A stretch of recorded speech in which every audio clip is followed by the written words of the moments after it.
Is there a Spanish word for podcast, or is it just podcast with a Spanish accent? Podcast. Yeah. Podcast with a Spanish accent. Yeah. But there's what's it called, Pilar, for the world of podcasting? Is it Podders? It's not Podossphere, is it? Podcastfera, no? Podcastfera. Yeah, the Podosphere. Oh, that's Podcastfera, lovely. which is really nice. Hello there, and welcome to another season of Geopats, where I talk to expats and geopats around the world about different niche things that help them stay connected wherever they are. Because let me tell you, being multicultural in your brain and existence is not an easy thing. I say this as someone who just moved to Copenhagen, Denmark, and is slightly turned around, shall we say. This micro season of 4 episodes is going to be about podcasting. Podcasters from different parts of the world are going to share their experiences. We're going to start off with Spain, which is actually Spain and the UK, which is this particular episode. Language podcaster Craig is from the UK, but has been podcasting in Spain for many years. Alternatively, business podcaster Pilar has the opposite geographic podcasting experience, being from Spain and podcasting from the UK for a long time.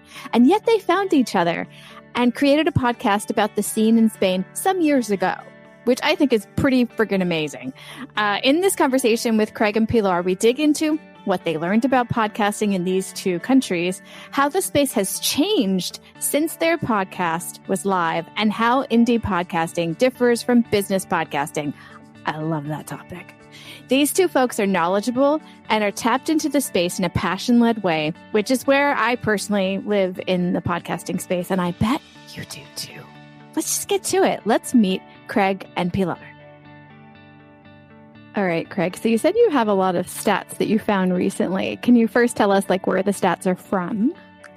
Yes, the stats are from a study that eVoox recently did, and they reflect podcasting listening ear in 2022. So it's basically similar to the Edison research, but it's done on a platform called eVoox, IVOOX, which is very similar to iTunes, I think, or Apple Podcasts, but for Spanish speakers.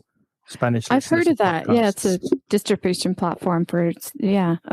And what is the one stat that really stuck out to you?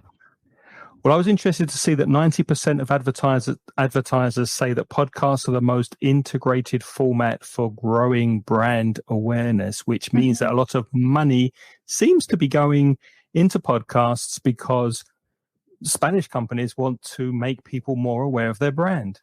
Which I think is good news for podcasters. It's good news for the industry. And I think it's what we've been seeing in the US and in the UK too, in other countries. But it's really nice to see it growing in Spanish-speaking podcasts as well. Wow. Okay. So does that mean that the majority or that most of, let me do that again. Does that mean that most of the podcasts in the Spanish podcasting space in Spain, not in Latin America, but in Spain, are company podcasts that are branded? I don't know about that. That wasn't something that was focused on in the study. But what they're saying is that a lot of brands think it's one of the best ways to incorporate their values into podcasting is by sponsoring podcasts. So there's been an uptick in money that's going into podcasts from Spanish companies. Oh, that's interesting. Oh, okay. I thought it was because branded podcasts are companies' podcasts that they're putting out there to, basically it's kind of like a new business card for companies. Right, because they want to strengthen their brand. So they're not necessarily interested in return on investment, on ROI. They're interested in strengthening their brand, getting the message out there. One stat from this study is that podcast advertising investment has increased by 27.5% this year. And we haven't even got to the end of the year yet. And that's based on the World Advertising Research Center. So that's data confirmed at WARC.com. 64% of listeners don't mind hearing ads in their podcasts. Yeah. There's another interesting stat. They don't mind it. They expect it. Yeah, it sounds similar to the American market on those points. So I think that's a lot of stats already. So I actually want to go into both of your experiences. And I think before we do that, we have to explain the connection to Spain. So Pilar, basic, let's start off with you. Are you from Spain? I am from Madrid, yes, originally. Yay. So I've been in London since 1990, and I met Craig online some time ago, and because he was based in Spain, we just connected and we started speaking. So so I'm Spanish. I do speak Spanish still. Yeah. So that's my connection. That's where I was born and grew up. Fantastic. Yeah. And Craig, you live in Valencia, Spain. That's how we actually met. Right. So it's kind of the opposite to Pilar, because I was born in London, but now I live in Spain. So what year did you move to Spain? 97. Been here 25 years. Oh, you almost moved at the same time, like just a 7-year difference between the two of you. Yeah, so it's kind of interesting. I mean, Pilar's got that Spanish background, but she lives in the UK, and I've got the British background. I live in Spain, so I think it complements very nicely. And very much so. So, do you both listen to podcasts from Spain now? No. Very few.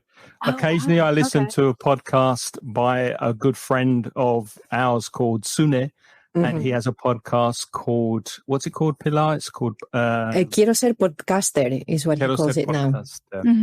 So he is one of the people in the Spanish podcasting podosphere, as they say, who reports very well on podcasting. He's very much in the know. So from time to time, to catch up with what's going on, I listen to Sune's podcast, and I recommend Spanish podcasts to people who want to learn Spanish, because my niche is teaching languages. But apart from that, with Pilar, no, I don't really listen on a regular basis to Spanish podcasting. Gotcha. Pilar, I know you have many podcasts. Do you listen to many podcasts in languages other than Spanish?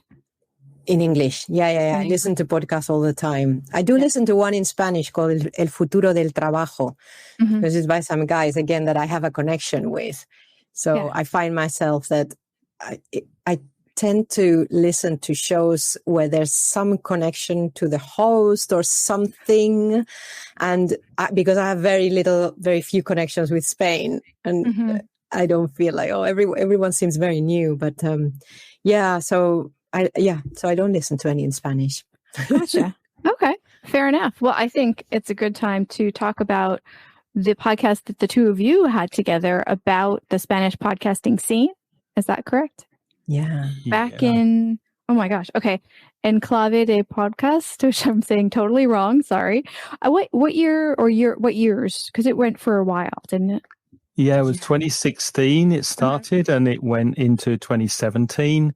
Okay. And we had 20 interviews with podcasters, mainly from Peninsular Spain, mainly from here, from Spain. But I think, Pilar, we also interviewed a couple of people from Latin America, Josh Green from Mexico. Yeah. But it was mainly, we started a podcast because we wanted to find out what was going on in the podcasting space in Spain back in 2016, 2017. That's awesome. That's the motivation behind it. Yeah, I get that. A lot of my podcasts tend to have like a central need, like a research kind of need too. So I totally get that. So after all of them were done at that time, and I know they finished in 2017, but at that time, what were the main takeaways that came out of those interviews? The biggest one for me, which was also one of the reasons to start the podcast, was I realized how big and wide the podcast sphere was. Like I thought it was, I didn't realize how many people were already podcasting. So that was one. I'll give Craig the floor, but I've got one more. Craig. No, you carry on. Carry on, Pilar. What's the second? Oh, I'll carry on then. And the other one was and I don't know if it's just where we landed, but a lot of the podcast really had that spirit of what I said, the podcasting spirit, more than what was happening, at least at that time, with what I was hearing in the UK and the US. And it could have been that that's just the my niche that I was listening to. And I found in Spain there was we're talking with friends and our audio is still great. We still have great podcasters. So the professionalism of the, the podcasting brand of the podcaster and the podcast was really good and high quality, but the spirit was really about the friendship, the talking and everything. And I found that very refreshing.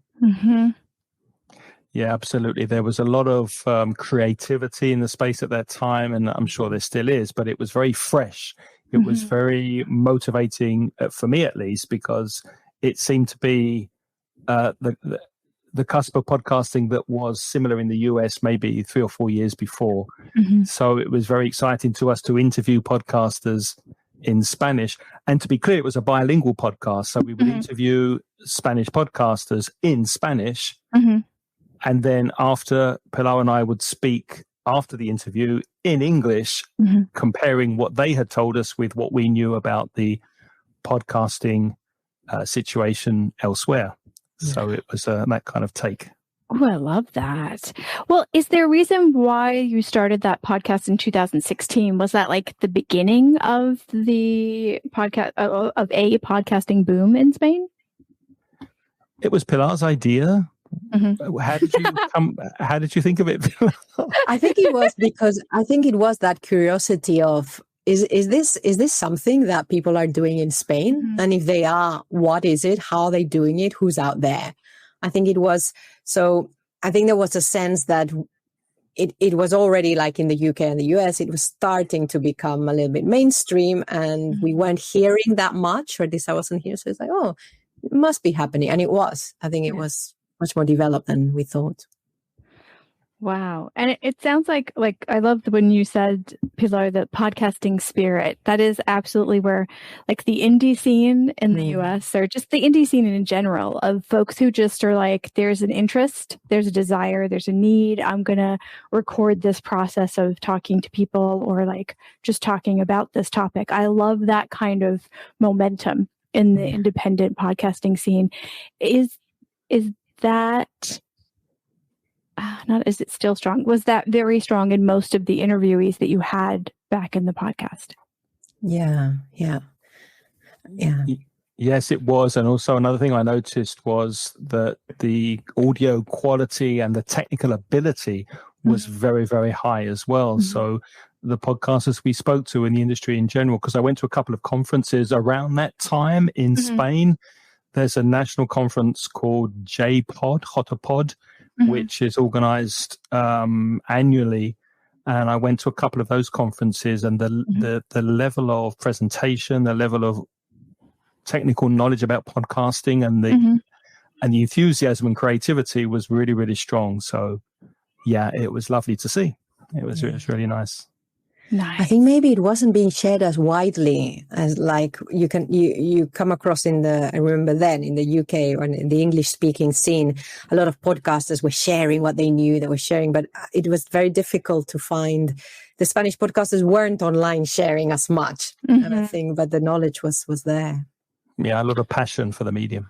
Yeah. Oh, wow. What were some of the topics or were there particular podcasting topics that seemed more popular than others at that time?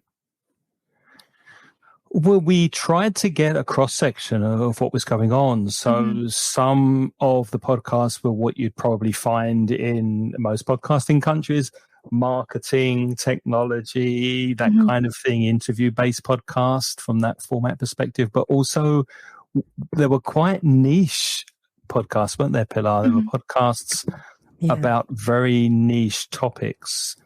One guy was focused on architecture. I'm trying to remember now the interview. Oh yes, Emilio. It was a while ago, Steph. So I'm struggling here. But I remember there was a wide selection of topics. Yeah. Yeah, sure. I remember Emilio. He was an architecture, but what he used to do, he'd be like really in the front line with people in the construction industry.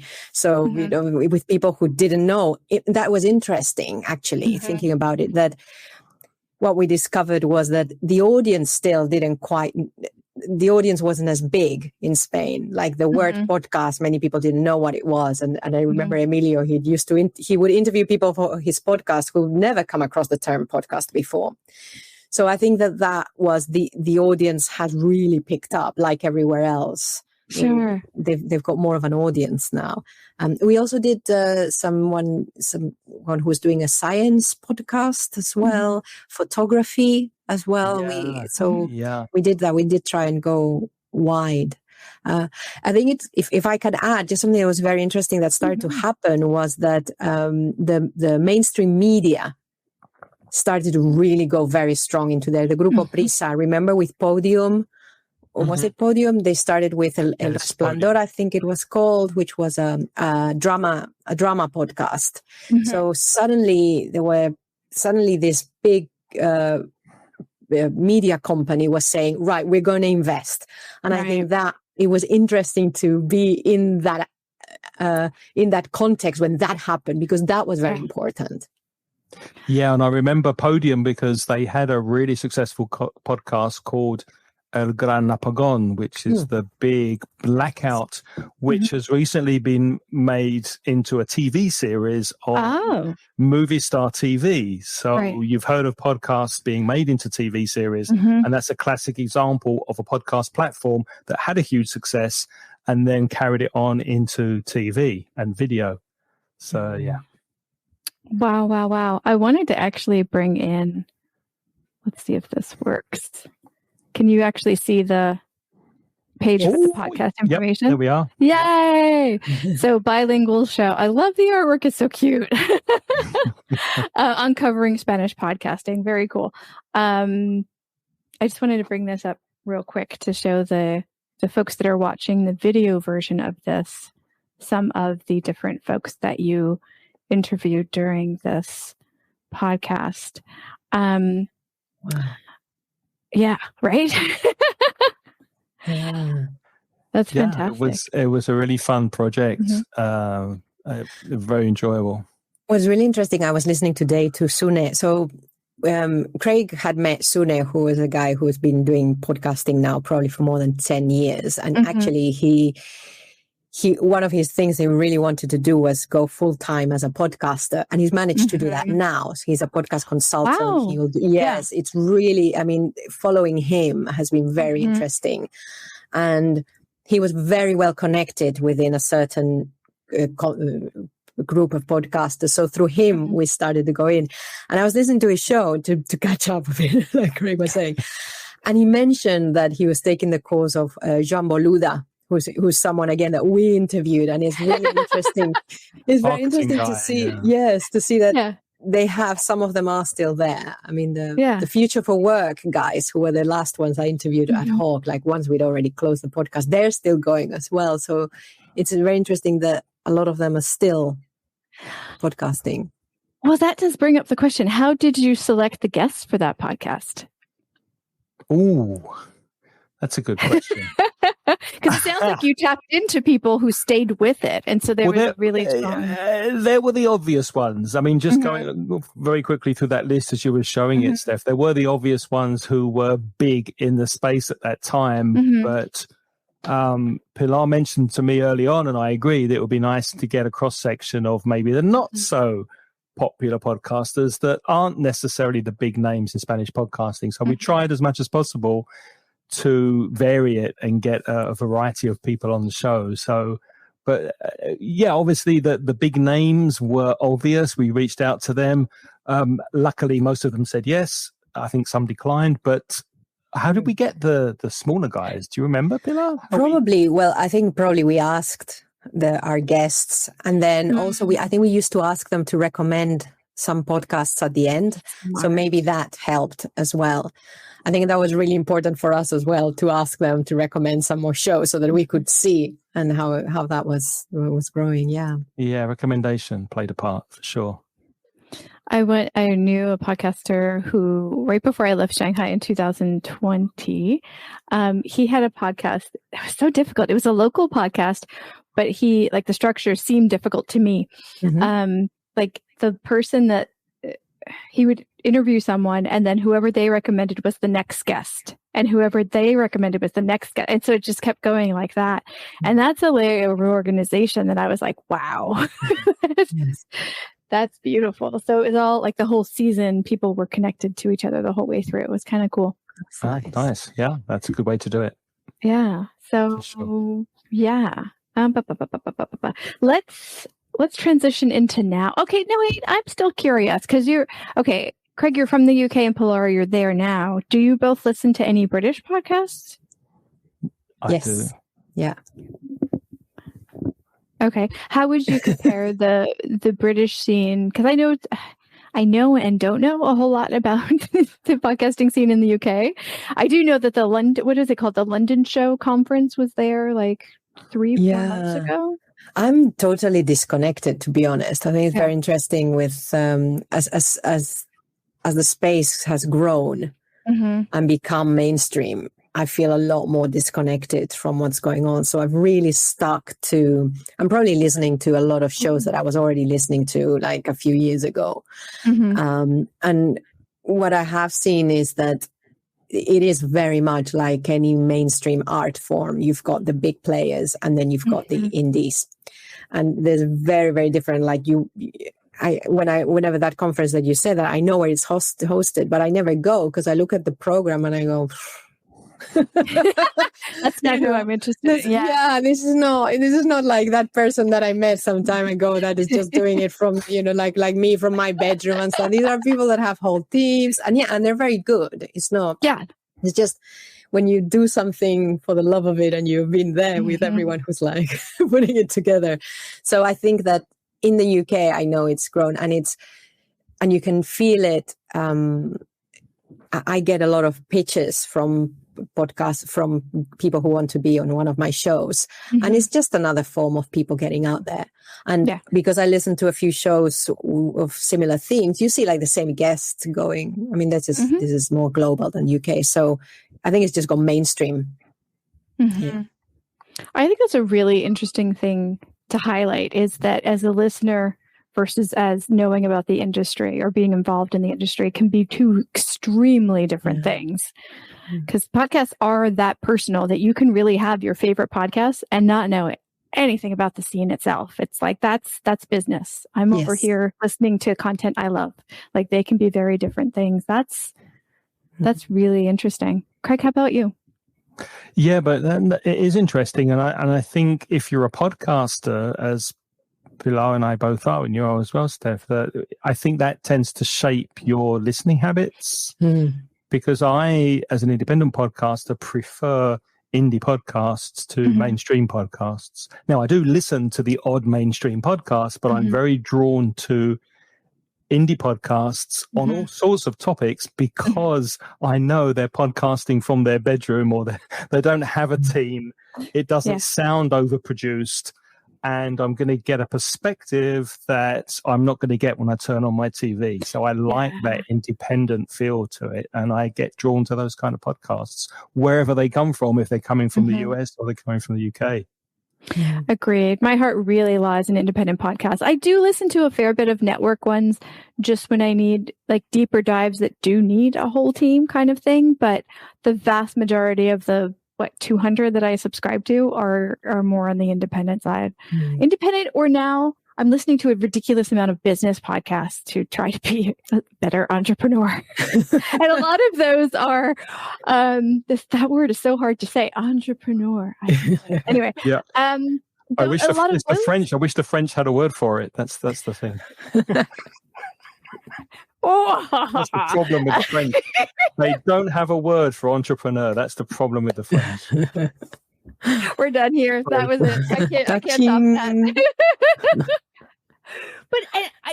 that. But here's the thing. I almost feel like the independent business podcaster is like a third. Like I think that there's the independent scene and there's the network or corporate scene. But I feel like the smaller business, like small business branded podcasts, I feel like those are kind of like a third space. Like they're not fully network and they're not fully independent. Like there's a nuance to that too. Yeah. So.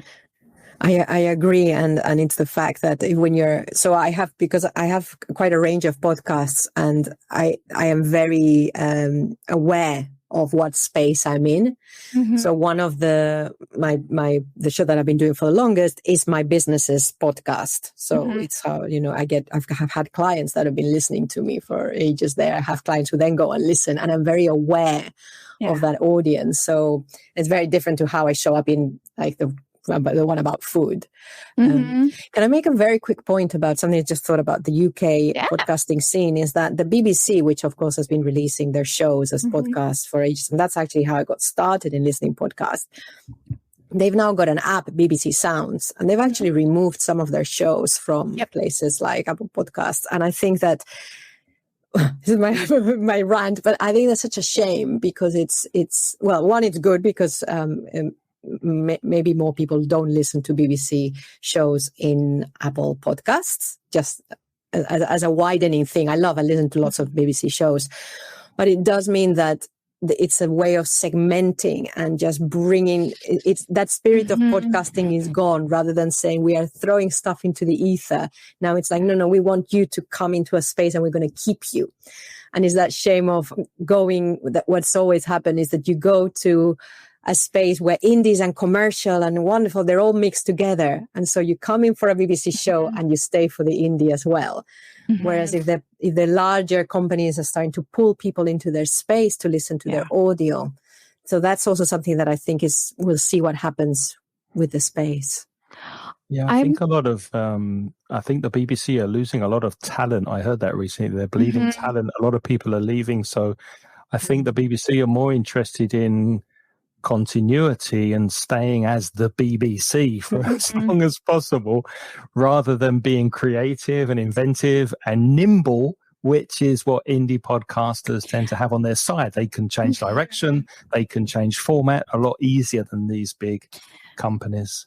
And that's so true for a lot of radio first organizations, programs, companies that have moved into or haven't even have been in the podcasting space for a while, is they don't have that flexibility that Craig was talking about. They're trying to do radio in a variety of different ways, but not in the ways that podcasting in podcasting, whereas doing podcasting would be better served to the listeners, because listeners, I think, are getting more savvy with finding stuff that fits them better. And with that, they may very well start rejecting the more traditional radio to podcast programs, maybe. And of course, not the BBC specifically, because they rely on their license fees, but many huge podcast platforms that are earning money from advertisers, they don't have to kowtow to the advertisers' whims, and they can be more flexible with their content, let's say, and more imaginative, because they don't have to. They're not accountable to the advertisers. Yeah, that's true. That's true. But that splintering off and isolating that Pilar was talking about is also happening somewhat with Spotify, with bringing shows in and taking away the RSS feed and not distributing it anywhere else. Like it's happening in a few different spaces right now. And I don't know what to make of it at this point. Because I've always felt the network indie divide very acutely. So it just feels like, yep, that's happening. That's still there. So, but I don't know. It's an interesting time in a medium that's 20 years old, that it's changing so much now as opposed to like years ago. Something that was carry on. No, go ahead, Pilar. Carry on, Craig. Well, I'm just going to say, going back to where we really started with this was the Spanish podcasting scene. Those conferences that I went to in Spain, the JPod conferences, I remember back in 2014, I think it was, where I did see a big divide between the indie podcasters that were the hardcore, this is my art, man, don't interfere with my art. And then there were the platforms like Podia that Pilar mentioned that were really taking from radio and planting their podcasts on their website as an RSS feed, but it was basically the same thing, radio programming on demand, and there was this big divide. So that was an interesting thing that I saw at the conference, very different sides opposed to each other, the indie podcasters on one side and the corporations on the other. And one thing I was listening to Sune say about all the different platforms that are emerging now in Spain for listening to podcasts. Mm-hmm. And in his episode, he was going through what they were recommending in the different platforms. And it looks like each platform is going to start to have its niche. So I think another thing we could find is that you might become a Spotify user, or you might become a BBC Sound user, or you might become a Podimo user or an Audible user. And maybe the platforms also start to focus on a kind of listener or on a kind of content. So that was interesting as well, that the platforms where you can listen to has also grown in Spain a lot. So true. It's so true. I was shocked when we moved to Europe in 2020. I was shocked that when I said the word podcast, people assumed I meant Spotify. Because I was so used to so many different platforms being, whoever's choice, whoever's the listener's choice, that when everybody just started to assume, and they'd be like, "Oh, you mean Spotify? Or is it on Spotify?" And I was like, I don't really think that's a great app for podcast usage. It's not super user friendly for that. It's amazing for music, but for podcasts, it's very clunky. And I was so confused, but they've done a really good job. Well, clearly they're from Europe, but they've done a really good job of making sure that Europe thinks that they're all about podcasts. No need to look elsewhere. Okay. So let's bring this back let's wrap this up by talking about your podcasts. Who wants to go first? I'll start. Yeah. Holy cow. 5? So if you speak Spanish, you want to listen to Gastronostalgia, where the tagline is Hablar de comida es un placer, which means talking about food is a pleasure. And that's all we do with my co-host. We talk about food. If you like listening to stuff about online collaboration, you can listen to 21st Century Work Life. That's been going on for ages. And you can listen to Management Cafe, where I'm now having conversations with my co-host who's in Australia. I love podcasting. The Gastronostalgia co-host is in Spain. Maya, who I co-host with in 21st Century, is also in Spain, in Valencia. Management Cafe. I also am co-host with someone who's based in London, boring, for my Pocket Psych, which is the psychology of the workplace. And I'm also part of a team, which is like a whole other subject of a podcast called Facilitation Stories, which is about facilitators, the profession of facilitators. So I love being co-host, which is why I love doing Enclave, the podcast with Craig, because I think podcasting is better with friends. Agreed. There's stuff that happens when there's multiple people talking that just you cannot, no matter how charismatic you are, do yourself in a solo show. And Craig, how about you? Yeah, well, the same as Pilar. I mean, I don't like podcasting solo, so I have a co-host. I'm an English teacher. My co-host is also an English teacher. And together we help mainly, but not exclusively, Spanish speakers to improve their English. And the podcast is at inglespodcast.com. And there's an episode with my husband. Oh, really? Episode with Evan, Yeah, there is. when you were in Valencia, that was very cool. Yeah, exactly. That was fun. That was really fun to listen to. He came into the studio with you. Did he record in person, Craig? We record in person, We record in person. It was really, really nice to get together. That's nice. Super nice. Super nice. Okay, and I'll have all those links in the show notes. I don't expect you all to know... to catch all of that. I'll definitely have that for you. And I don't know, any final thoughts on podcasting in Spain, in the UK, the difference between then and now, here and there, everywhere? Well, I'll just say that I do have some figures here, which we didn't have time to go into, about podcasting in Spain this year based on that eVoox survey, which looks really, really encouraging. It just seems that podcasting is growing here. Yeah. All aspects of podcasting is growing. There's more money coming into podcasting. There's more awareness of podcasting. And in general, I'd just say that it looks very, very good for podcasting in Spain. So it's a space that people should be watching. Nice. Yeah. And can you send me the link to that so I can include that as well? I will send you the link to the study. Guys. Yes. Yeah. Listenership has grown. I think that's the main thing, is that listenership has really grown there as well. So I think, yes, it's very similar to, much more similar now to, for example, the UK than it was when we looked at it. How amazing are Craig and Pilar, right? Oh my gosh. Hey, look, we've got hundreds of episodes of Geopats for you to listen to. If this sparked your interest in the podcasting side, we have a number of episodes about podcasting around the world. And we've got ones on books, the internet, and like us being online digital citizens, looking back at our time in a different place, and so much more. We have so many different themed episodes. So I'd like you to head over to the Geopats podcast and take a quick peruse through the titles and see what strikes your fancy. For me, if you can see my name here on the screen, if not, I will spell it out to the audio listeners. It's Steph Fuccio. That is my handle all over social media, STEPHFUCCIO. Please do reach out. If something resonated with you, please let me know. Steph Fuccio is not only my social media handle, it's my Gmail address and my website, stephfuccio.com. So if you want to know more about me, my podcast services, and the courses, and free resources, that is the place to go. Thank you so much for listening to this episode of Geopats. I cannot wait to hear your reaction to these amazing folks.